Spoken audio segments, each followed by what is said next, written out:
Samsung is known for coming up with amazing mid range phones, always coming up with the best version of phones. But is this the case with the Galaxy A23? Was Samsung able to meet the user's expectations this time? To answer all these questions, we'll have to dig into all the details. Let's begin. Talking about Galaxy A23, people are not that satisfied with what this product offers, starting off with design and build. On the A23, Samsung has made an effort to mimic a high end design. Everything about it, including the color options and camera module, is the same as the rest of the A series phones this year. The Galaxy A33 5G, on the other hand, has a plastic matte back frames, whereas this one is glossy all over and has a glass front. It goes without saying that you won't have to worry a lot about the fingerprint smudges. The SIM tray still continues to lack a protective rubber gasket, unlike the higher end models. And there is no IP certification of any kind. The phone is generally well built and has the appropriate amount of heaviness, i.e., 195 grams. But the weight distribution could have been better. It also comes with a fingerprint reader incorporated into the power button. Display. The Galaxy A23 fails to impress with its display as well. This device, for some reason, has a 90 Hz TFT LCD panel, although its predecessor had a 90 Hz Super AMO LED screen. Since last year, several manufacturers have offered a 120 Hz FHD Super AMO LED display in this price range, and they do it with a contemporary hole punch cutout rather than a teardrop notch.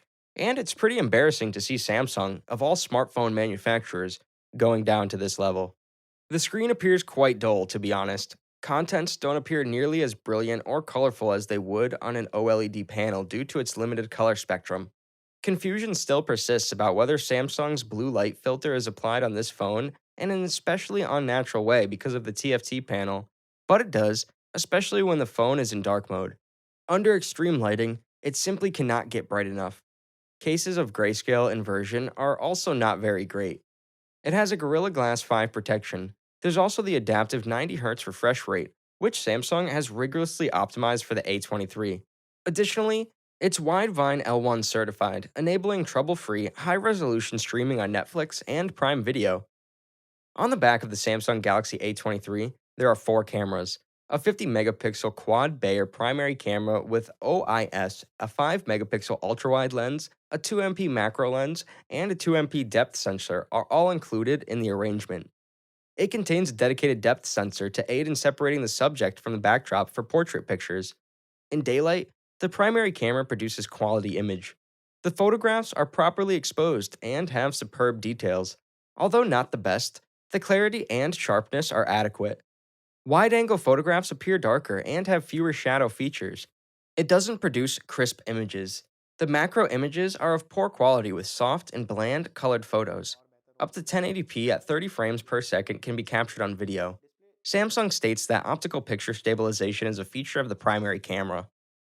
Regarding performance, Samsung chose the same Snapdragon 680 chip found in the Redmi Note 11 and the Realme 9i in the Galaxy A23. It comes with an octa-core performance feature. The basic 4 and 64 GB model is well suited for daily tasks. There will be a few stutters here and there because the full-fledged One UI 4.1 that is running requires more memory than 4 GB of RAM can provide.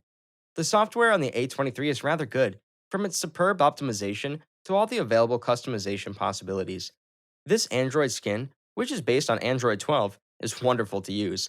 Samsung has promised to provide 2 years of Android updates and 4 years of security updates. A single down-firing speaker adds to the media consumption experience. A mono speaker for a phone at this price is obviously inappropriate, despite the fact that it can get fairly loud. Therefore, listening to anything with a broad soundstage here is not enjoyable, and at full power, it also sounds a little harsh and distorted. Bluetooth speakers, stereo headsets, and wireless earbuds are the only devices that support Dolby Atmos audio. This device has excellent battery life. This phone truly has a 2-day battery life, as claimed by Samsung. Average 7 to 8 hours of screen time can be estimated while using the device with medium to high usage, which includes social network app surfing, gaming, and even some power-intensive benchmarks. Despite only receiving a 15-watt power brick in the box, the phone is capable of 25-watt rapid charging. Thank you so much for watching. I hope this video was helpful in making a decision. Stay tuned for more interesting content by subscribing to our channel and hitting the bell icon. See ya.